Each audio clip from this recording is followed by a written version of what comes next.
Well, the images you've been enjoying as you entered are from Louis Venter's book, A History of the Baha'i Faith in South Carolina. We'll post details later on how you can order that book. Welcome to Baha'i Chat, a conversation series dedicated to our interconnectedness.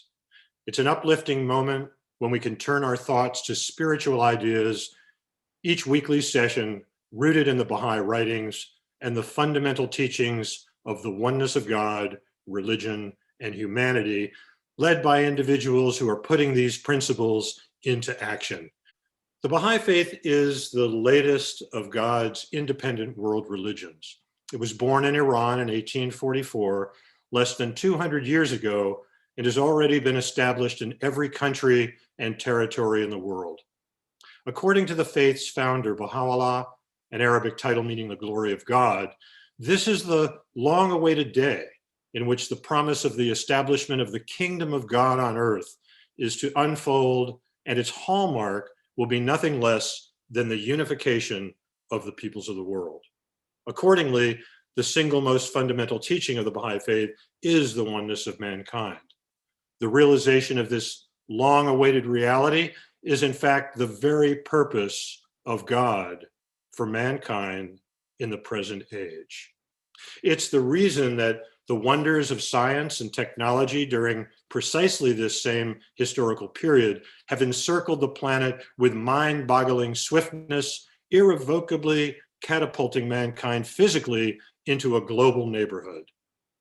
Baha'u'llah revealed thousands upon thousands of prayers and tablets, much of which have already been translated into over 800 languages. These extraordinary writings, he proclaimed, provide the individual and collective guidance for navigating this unprecedented age, the ways and means of achieving global unity and peace, and a myriad prescriptions for the maladies that afflict a world whose institutions, as he prophesied, are already crumbling under the weight of their own decay.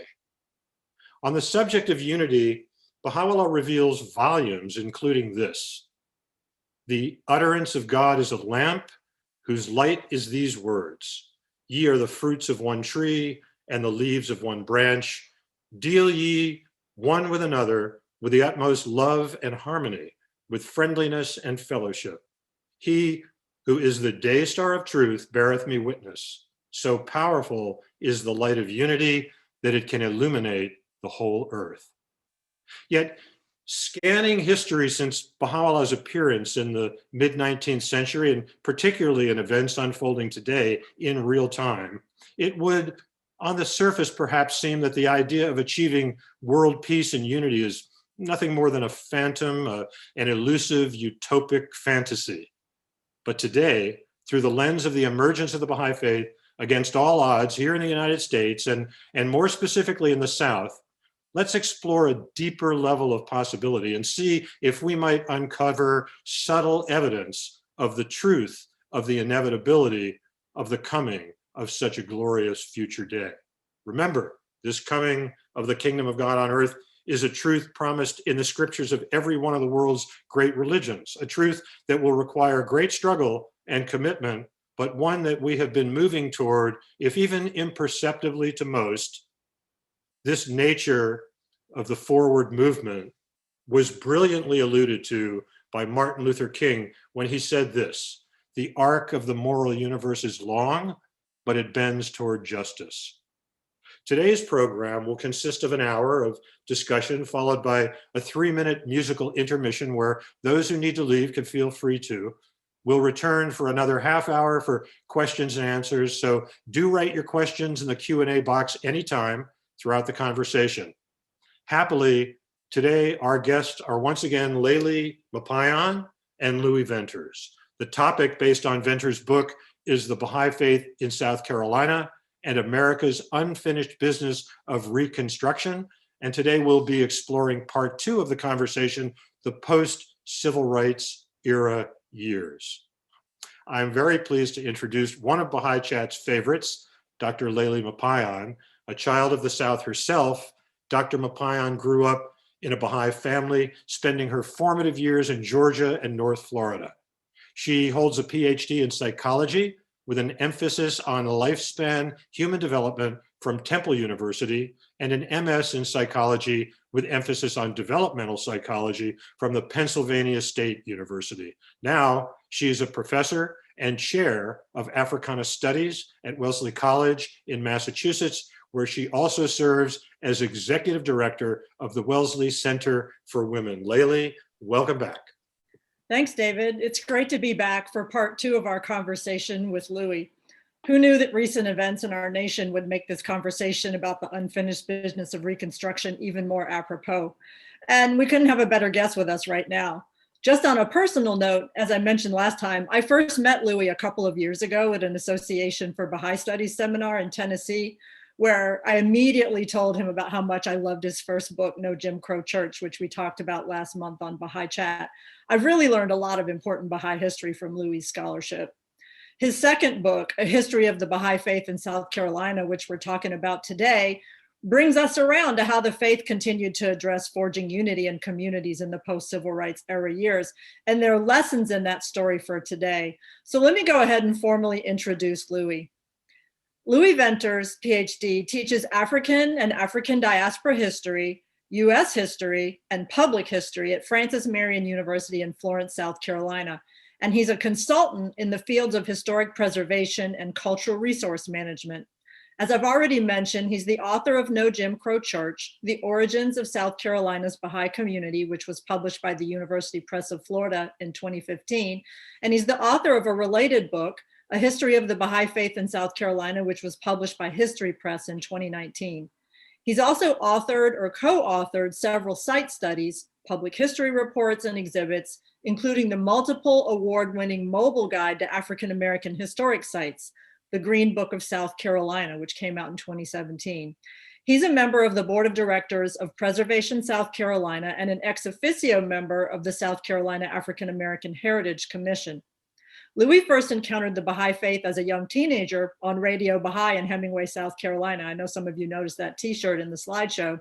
And since then, he's served in a number of capacities in the Baha'i community, locally, nationally, and internationally. He's lived, worked, and studied in Africa, Europe, and the Americas. He blogs on issues related to race, religion, history, and culture at louisventers.com.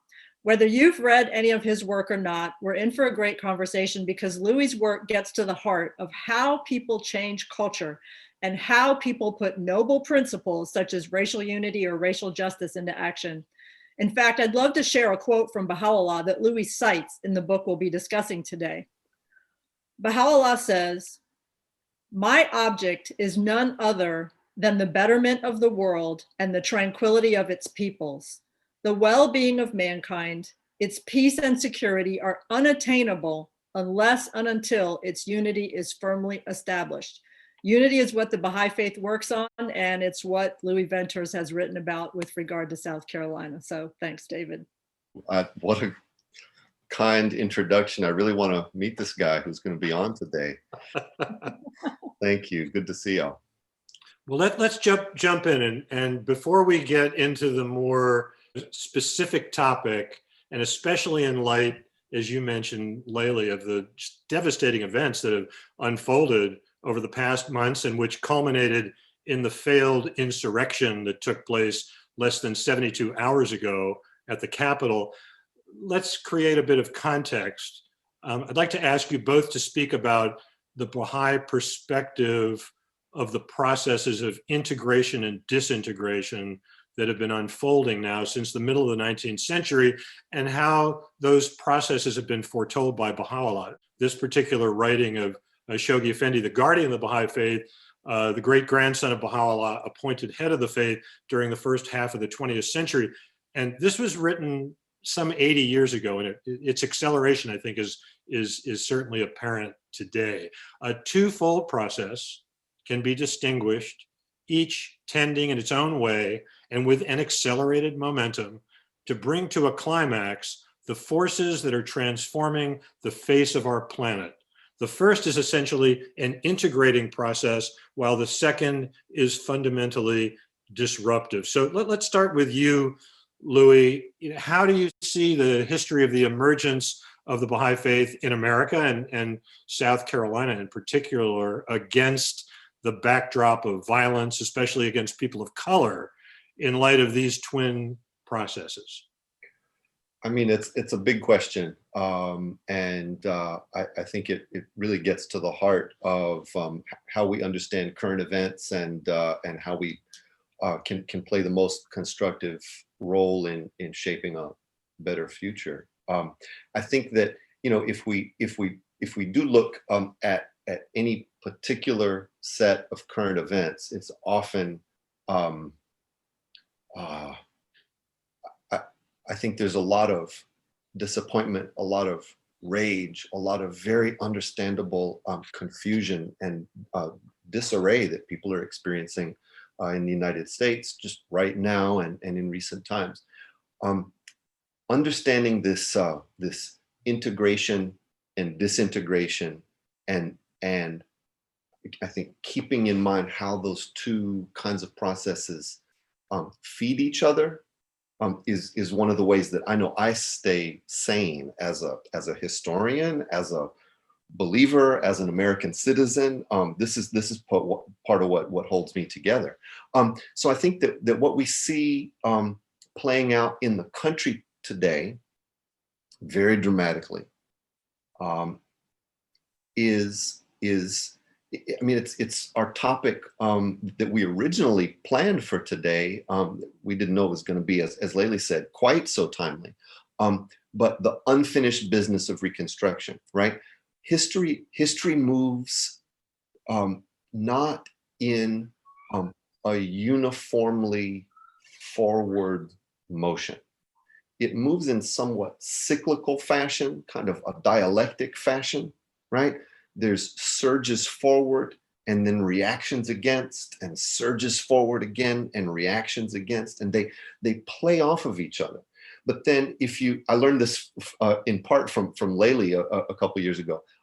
If you take the very long view of it, right, it's clear that humanity is moving in one direction and one direction only, right? If you look at the last, 500,000 years, there is no question that the next stage in our evolution is the unification of the whole human race. One order, one civilization covering the whole face of the planet, all parts of the human race in harmony with each other, everything coordinated the way it needs to be so that everybody takes part and everybody is taken care of in harmony with the planet we live on, with all the natural world that we're surrounded by, and that's the basis of our collective life, right? That's the only direction we can go, right? And this is not a particularly perceptive statement, right? All kinds of people have said this, and all people all over the world sense this, right? Is that we're coming more closely together. David, you mentioned it in your introduction, right? The reason we're experiencing so much pain and suffering recently, right? The last 100 years, 150 years, right? the last 72 hours, is that in this context, right, we are kind of like an adolescent. You know, we're headed towards adulthood. You can only go forward, right, as an individual. You can only grow up and become an adult. You don't go backwards. But in adolescence, you know,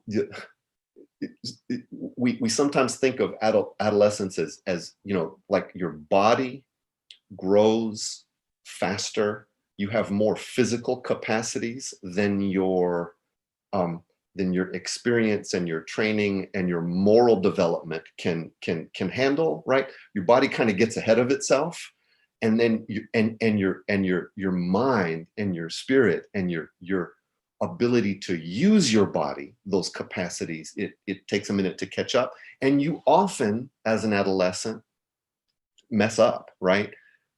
We hurt ourselves, not on purpose, right? We hurt other people as adolescents, learning how to grow up. And that's the precise moment we find ourselves right now. So you don't look at your teenager. My kids are little, but this is what I hear. You don't look at your teenager when they mess up and say, well, you're going to hell. Well, there's no hope for you. Well, never mind, I don't want to be your parent anymore. You know, well, you're not supposed to say these things, right? As a parent, you have to take the long view, all right? This is a tough experience. This is painful, but you are going to get through it, right? Let me help. And this is, I think, how we have to be conscientiously towards each other, towards our own pained selves right now, looking at our world, right? We have to be patient with each other, help each other through, right? Just knowing what the goal is, with utter confidence in what the goal is. That doesn't make it easy, and I'm not trying to gloss over at all. Layli, help me. What do you think? I agree, and I think you've offered a really great analogy for understanding where we're at as a human race right now in our collective, you know, long history, our evolutionary process, or whatever you want to call it. And I also think of a few other analogies that help me understand it. I mean, I find the framework of the forces of disintegration, the forces of integration to be immensely clarifying, because with any situation, I can look at it and I can ask myself, what is this serving? Is it serving disintegration or is it serving integration? And I can go, okay, if I'm clear that I want to participate in the forces of integration, the forces of construction, then I know I need to go on this side and not this side. That's clarifying. But I also like to think about it in this other way, which is like, you know, let's say that you've got this house and everybody on the planet is the human family living in that house, but that house has gotten so old and decrepit that you've got to rebuild it. You have to destroy that old house. You've got to move it off the land, and then you've got to build the new house. You can't have the two houses in this occupying the same space at the same time. So you've got to figure out how you're going to live during that process when the old house is coming down and the new house is being built. That can be messy, chaotic, upsetting, hard to understand. You know, you're doing things you wouldn't normally do in normal times, but the goal is to build the house that suits everybody now, the house that you need to build for everybody to live in. So that's kind of the process we're in. We're clearing the old house out. We're building the new house. Both processes are going on at the same time. It can be fusing and hard, but in the end, we're going to be in a great new structure, a great new society that's going to serve the purpose of making a unified humanity be able to live together and move forward into that future that you were talking about, Louis. Yeah, I was actually thinking about Isabel Wilkerson uses the old house analogy in Caste, in the opening of Caste, and it's really right to the point and cuts to the heart. And I was thinking also, Louis, you and I were chatting a little bit this morning in prep for today's program about how all that's been happening, especially over the last 72 hours, is so illustrative of so much that we find in the writings of Baha'u'llah with regards to the ills of the moment and of the era. And as Baha'is, of course, we're expressly directed to steer clear of partisan politics or from taking a position with regard to any prevailing political system or philosophy. As we know, partisan politics are essentially divisive. If we're not seeing how divisive it is today, then we are really missing something. But so we need to be careful that we don't even give the appearance of taking sides. But having said this, we found ourselves, you and I, we were talking about it this morning, pretty animated, discovering that we were both thinking kind of about the same quote that Baha'u'llah addresses to the rulers of America. He says, the presidents of the republic therein. He writes, bind ye the broken with the hands of justice, and crush the oppressor who flourisheth with the rod of the commandments of your Lord, the ordainer, the all-wise. Let's talk a little bit about that. This process of maturation is one that everybody is implicated in. Everybody has a role to play. But all parts of humanity are not exactly the same in the way that, there are many different organs that make up the body. So on the one hand, Baha'u'llah calls all the people of the world to take charge of their own destiny, to understand his revelation, and to implement it. He also gives specific guidance to various portions of humanity, right? So there are things that he says about the press. There are things that there are parts of his writings that he directs towards scientists and scholars. There's specific instructions that he gives to religious leaders, David, as you were talking about earlier. And there's specific instructions that he gives to political leaders. So this is a part of the heritage of the human race, right? Baha'u'llah's counsels to the kings and rulers of the world, as he put it in his language, they belong to all the people of the world and to all the people in governments everywhere, right?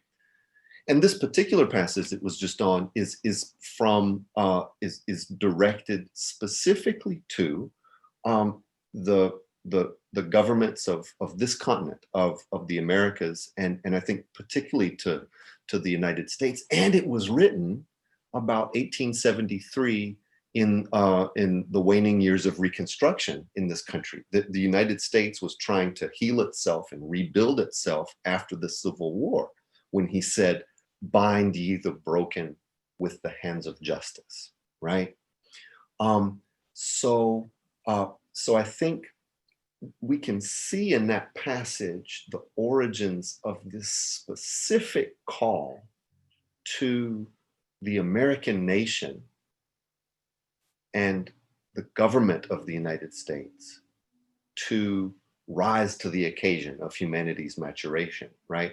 We are called to build in this country a multiracial society of prosperity for everyone, of citizenship, meaningful citizenship and participation by everyone. A commitment together to the collective well-being of all of us and to each individual in this country, right? That is a huge piece of this process of humanity's development at this time. The thing is, and part of why I was thinking about this passage so much, is that in the light of what we were discussing a moment ago about integration and disintegration, the American nation and the American government have been on a journey since that passage was written in 1873. And it's been through fits and starts that we have moved towards this just, unified, multiracial society. Dr. King called it the beloved community, right? This spiritualized society that was characterized by justice and oneness. We have made progress in that direction. I think you can't deny that this country is in countless ways a better place, a more just place now than it was in 1873. And we keep making a mess of a whole lot of things as well, right? It's not done. So to me, it's this process. It's the passage helps unlock understanding of our particular circumstances in the United States. And I think it's a measuring stick. To what extent is our country, to what extent is the American nation, to what extent are our processes of governance in this country upholding justice, taking care of everyone?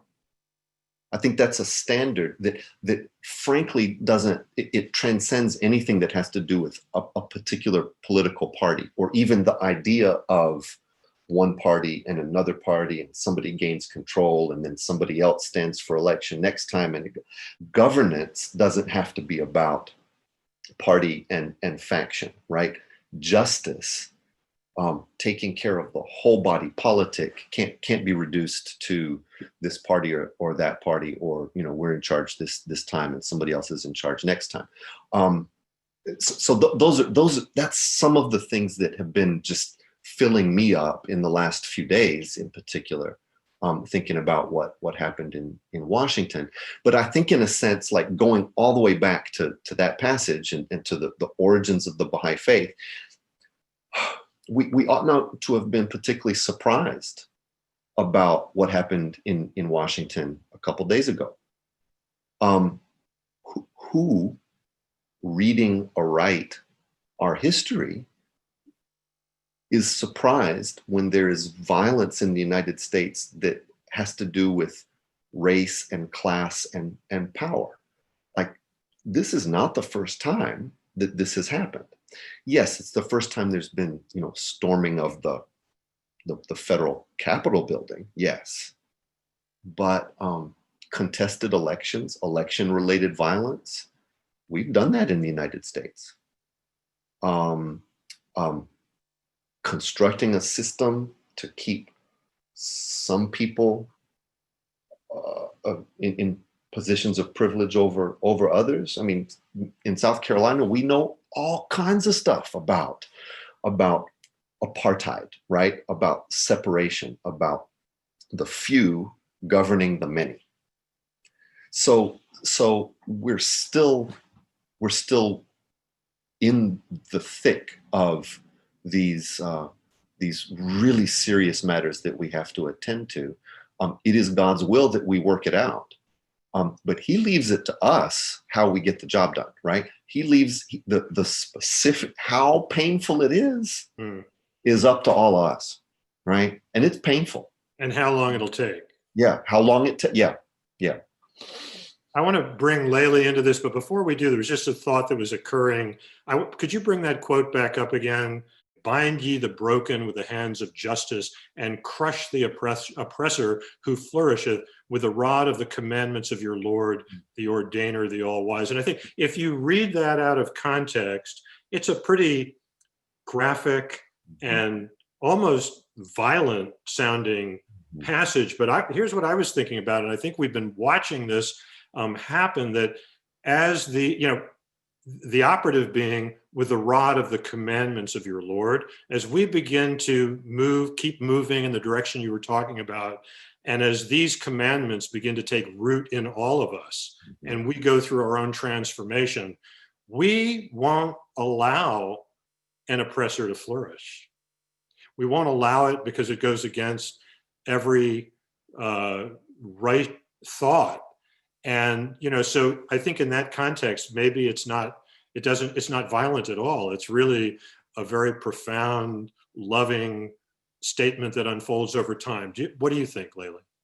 I actually really agree. I find that quote to be very thought-provoking and pregnant with so many meanings. When I think about the first part, bind ye the broken with the hands of justice, I think about how the fallout of modernity really is brokenness for so many people, so many cultures, so many ways of life.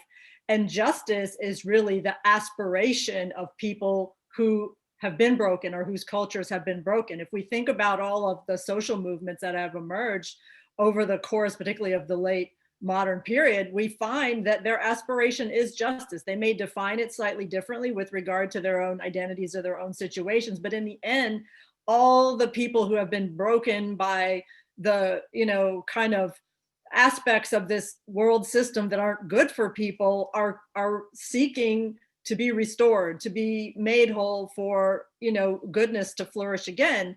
And so what Baha'u'llah brings to that equation is this affirmation that unity is really the link between this justice and this well-being, that unity is really the catalyst for achieving the justice, and that the purpose of justice is the appearance of unity among men, to pull from a quote.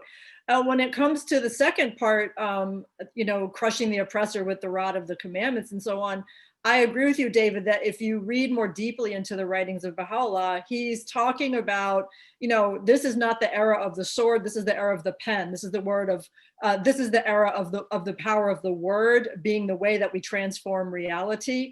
And we think about that first quote in the Rui book that says that, the betterment of the world can be achieved with pure and goodly deeds, with commendable, seemly conduct. I mean, that's the commandment, that's the sword that we are to use now, and that's a different way. We know that in the laws of Baha'u'llah, conflict and contention are forbidden. They aren't just a suggestion not to do, it's forbidden.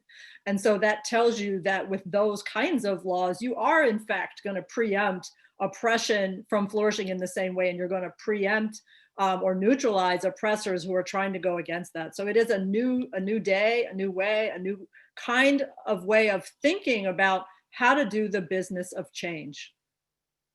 I love it. I love that. Louis, in both of your books, you kind of scan the processes of race relations in America, and particularly in the South, post Reconstruction, and how the Baha'i community has met various challenges that have manifested at different points in time. Let's talk a little bit about that. Let's get into your book. Sure. Well, last month we talked mostly about the Baha'i community's origins in South Carolina and other places in the Deep South, and growing up under the conditions of Jim Crow, racial segregation and violence, and how dangerous and delicate a task it was to bring particularly Black and white together in one religious fellowship, in one community in South Carolina and other places in the South, in such conditions of oppression and separation. And there's people who really put their lives and their livelihoods on the line to create spaces,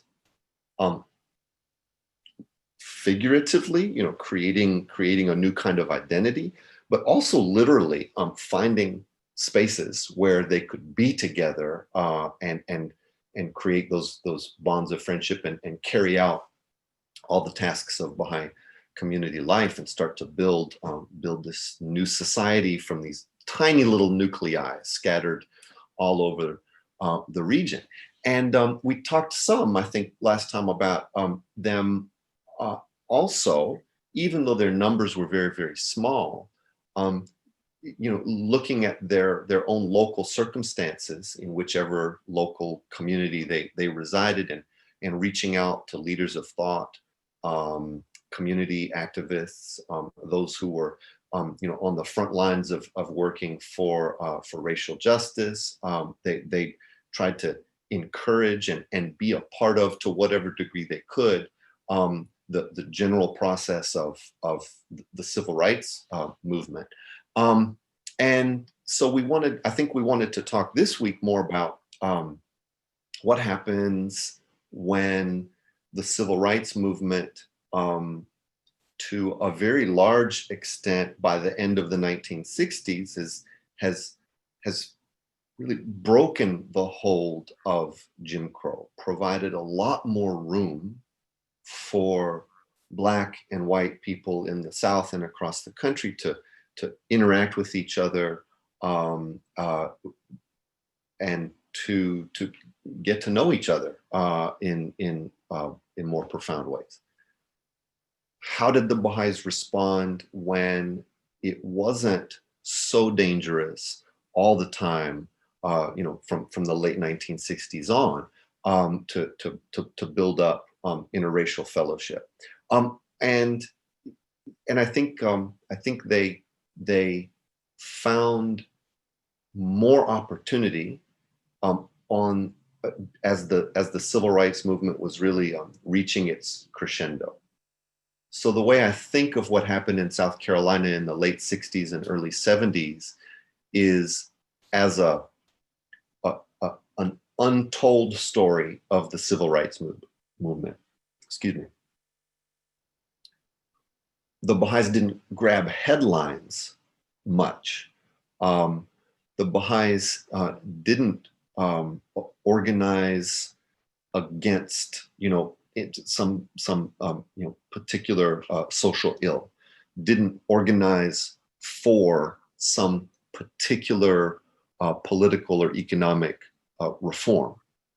But what they were doing was finding more people throughout the state of South Carolina and a lot of other places in the South, in small towns and rural areas, who were alive to the possibility of creating new structures from the grassroots up, right?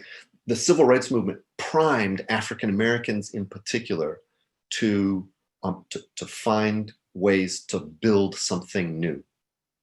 One of the things that when we talk about the civil rights movement is that there are two pieces, if you will, to the civil rights movement. One is the very obvious part of dismantling Jim Crow. You got to tear down these oppressive structures.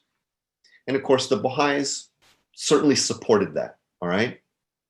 Then there's this other part of the civil rights movement that is the constructive program, right? You don't just tear down, but you've got to build something new.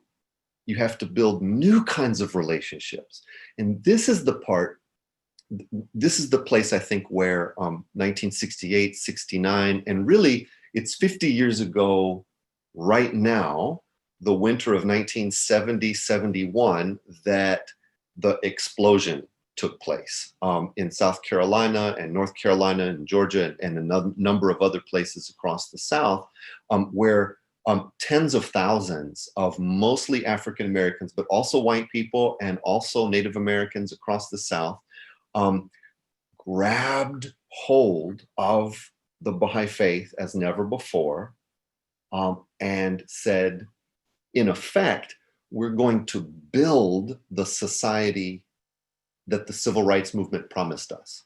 We're going to build the society that Reconstruction promised us. We're going to do it, right? Those Jim Crow structures have been in large part torn down, and now let us get to the business of rebuilding from the ground up, here with this local spiritual assembly, here with this class for children in our community. We're going to spiritualize our community. This movement in 1970, 71, I think, changed the face of the American Baha'i community indelibly. We're a different place now because of this movement. And it's a part of, I think, this long struggle for civil rights that because it wasn't as much about demonstrations in the streets, right? It kind of flew under the radar screen, but it's very real. And I think has had a profound effect on the country, in fact. Yeah, I would add to that one of the things that I think is and has been remarkable about the Baha'i community's approach and what people in the wider community can really learn from is how you take people who have experienced a transformation, a large mass of people, and hold that group together as that group moves forward in time in building the new society. Because we all know the power of personal epiphanies. We see people have different kind of political and spiritual awakenings. They see the world in a new way. But once individuals experience that, how do you form and sustain community and do the harder, more tedious work of building a community that actually functions differently and actually embodies the principles that go with the promise, you say the promise of civil rights, the promise of Reconstruction, and so on. And, that process took a lot of experimentation. That process took a lot of consultation amongst different kinds of people, trying out different strategies, and people really supporting each other to keep that movement going. And I think that one of the strategies that's been most important is one that was embodied in the language of the Universal House of Justice, where they sort of coined this phrase, a humble posture of learning, that we always have to do the work with this humble posture of learning, and really experimenting with what works to keep us in alignment with our principles, in alignment with the principles of racial amity and racial justice, in alignment with the principles of not engaging in conflict and contention in society, of loving and welcoming our neighbors of all kinds.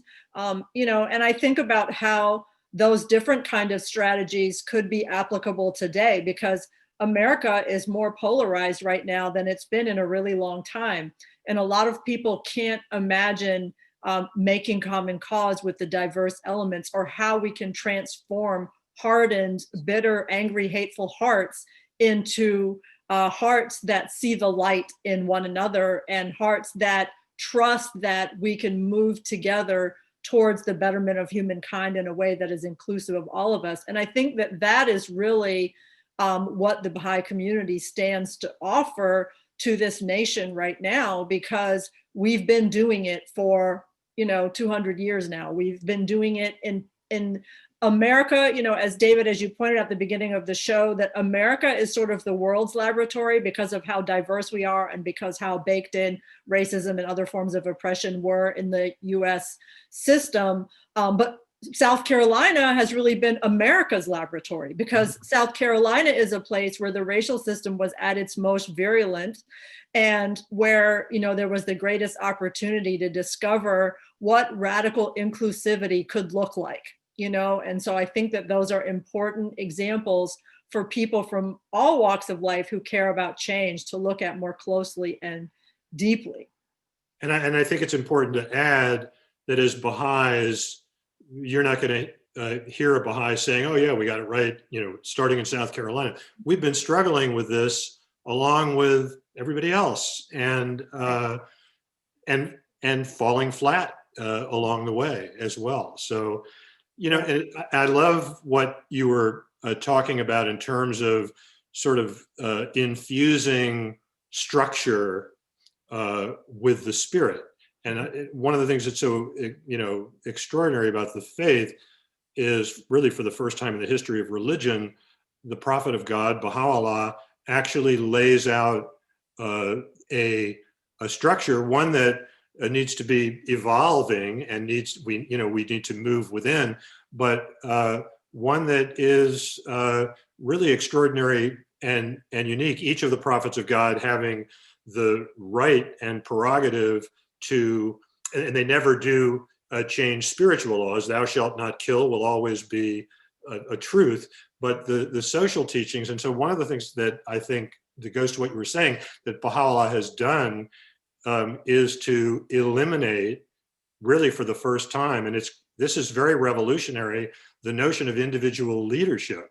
And he wrote to the rulers of the world collectively. He wrote, "I hereby wrest from you," it's one of my favorite passages, "I hereby wrest from you your temporal power. Ye are," it's so poetic, "ye are even as the last traces of sunlight upon the mountaintop," and replace that with collective collective system and cooperative system. You mentioned the Universal House of Justice. For those who might not know, the world governing body of the Baha'i Faith, elected every 5 years by the Baha'is of the world, as every year is elected every national spiritual assembly and every local spiritual assembly, every location in the world where there are 9 Baha'is or more.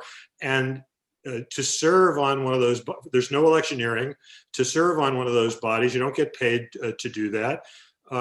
It's a service. And we're learning, as we are about the racial issue, we're learning about how to do that. I mean, we've followed leaders since the dawn of time. We've never done this before. So we're learning how to do it. And I wonder, there's a process afoot in the world. I wonder if you guys would talk a little bit about what we call the institute process, and how that for me is like the spirit being infused into the structure, which is still evolving. Talk a little bit about that. Mhm. Well, let me, so first let's I guess define what you mean by the institute process as it exists today, and then we can, there's some historical background, I think, in which South Carolina plays a very big part that we could talk about. But so briefly, as I understand it, the institute process is a grassroots global network of capacity building community education. And it's about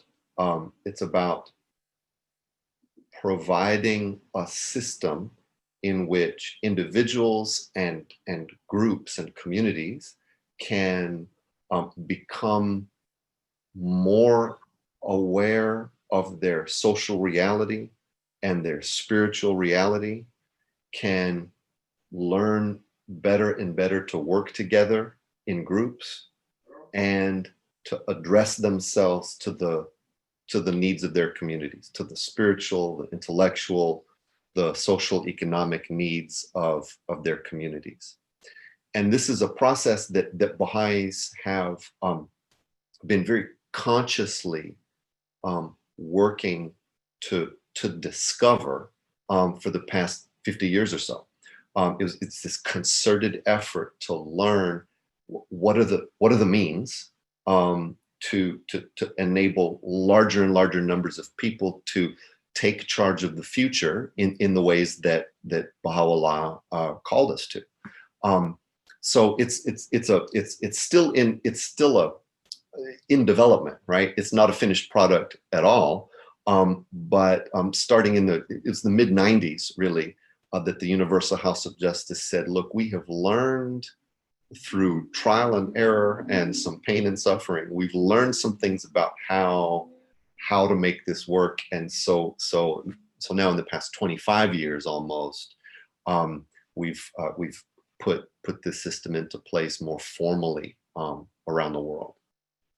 That's my big picture take on it. Layli, what do you? No, that's great. And one of the things that I'd like to say about the Training Institute is that it's already an enactment of world unity, because individuals and communities in the Baha'i world all over the globe use the same materials, and they're designed in a way that people from all walks of life, from all cultures, nations, languages, and communities can engage the Word of God, the revelation of Baha'u'llah, the writings of Abdul Baha and Shoghi Effendi, and the Universal House of Justice, and consider them together in a way that makes each and every individual participant, whether Baha'i or not, a protagonist for the well-being of humanity. And it empowers all three protagonists, which are individuals, communities, and institutions, so that they all work together to advance civilization and promote spiritual and material prosperity,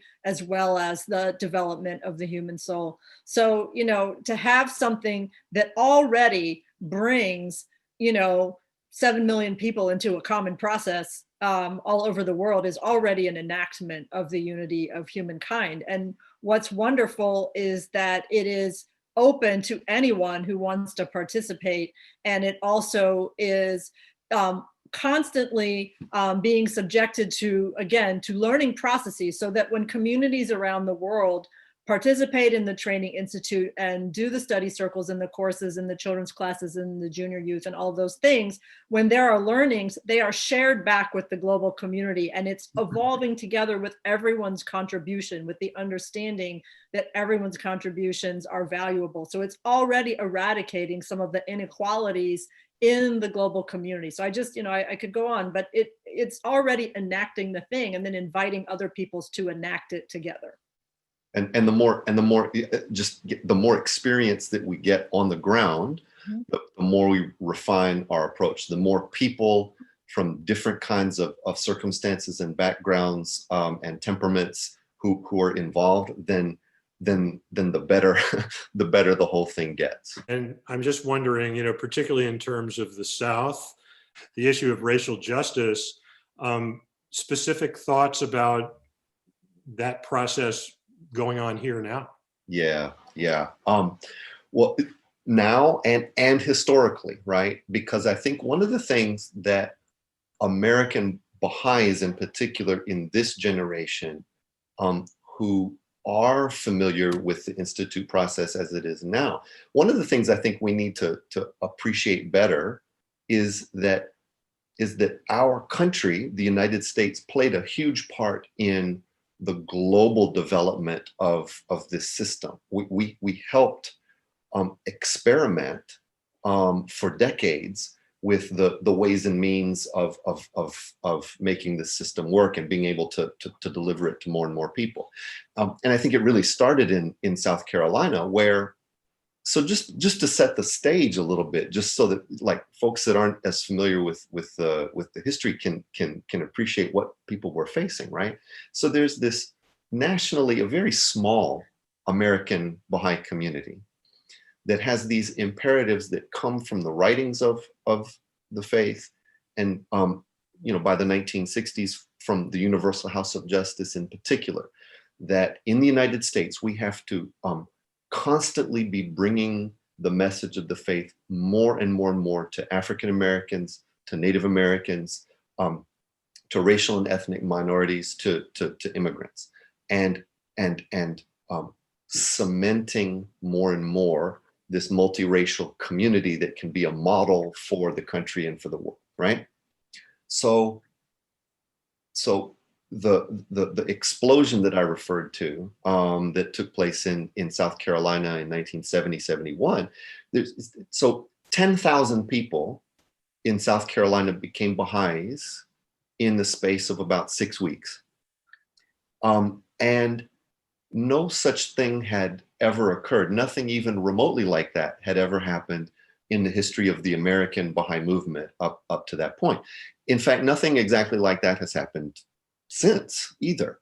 It was a very, very special moment that one scholar, it wasn't myself, it was this really brilliant Quaker named Stephen Angel. He called it the Carolinian Pentecost, right?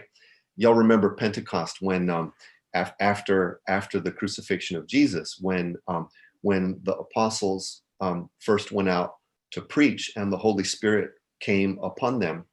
And I don't remember the verse exactly, but said, and they preached and to the whole crowd, and every man understood in his own language, right? And they said, surely these the apostles are drunk. And the apostles said, no, because it's only the morning. Like it was such a mind-blowing experience, right? That when the word of Christ began to penetrate the people, right? So what happened in South Carolina had some similarities. It evokes that experience where it seemed like whole communities of people were prepared to accept the Baha'i message. And so these teams of young people, they were in some ways inspired by some of the techniques of the civil rights movement. They went out in these multiracial teams to the small towns and the hamlets and the places that barely had a name. I mean, small places.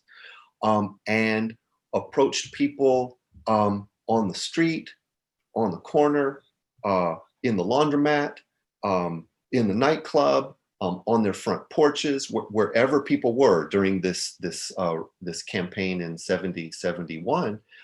And they said, their message was simple and straightforward and very effective. They said, Baha'u'llah has come. God has spoken to humanity again through a new mouthpiece. And it's God's will that all the human race be one family.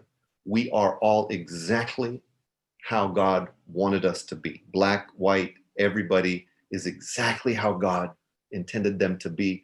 And we're all beautiful flowers of one garden. Would you like to take part in building the kingdom of God on earth that Christ promised? Because this is the day in which we are making it real. God has given us the tools to do this. Would you join us? Turns out, I think because of the action of the civil rights movement, because of the spiritual heritage of particularly Black South Carolinians and in other places in the Deep South, these young Baha'is found thousands of people who said, yes, I do want to take, yes, I believe that. I have always believed that. I just didn't know what it was called, right? Thank you for coming. Now I know, right? Where do I sign up? What do we do next? And even, when I became a Baha'i in 1989, after hearing about it on Radio Baha'i, which was one of the community's responses to this explosion, that was my response as well. When I read a little bit about the faith, I was like, well, yes, this is manifestly true. I've always believed this stuff. What do I do next, right? Is there a secret handshake? Do I have to change my name? Are there, just tell me, give me my instructions. Do we go to a place? Do we, those were the questions that I had. And those were the kinds of questions that were being replicated all over South Carolina. Where the institute process comes into being is when that many people express their belief in the Baha'i faith so quickly, what are the structures that must come into being, right? What are the processes, the community processes that have to come into being? And I just have to tell you, as you're talking, the memories are flowing for me. It was a little bit later, but as a relatively new Baha'i, became a Baha'i in LA, I came to South Carolina in the early 80s to be part of that, lived at Lewis Gregory. I know, Layli, you have your connection there too. And let's come back when we get back and have this conversation. For anybody who's leaving, I just want to thank both Louis and Layli again.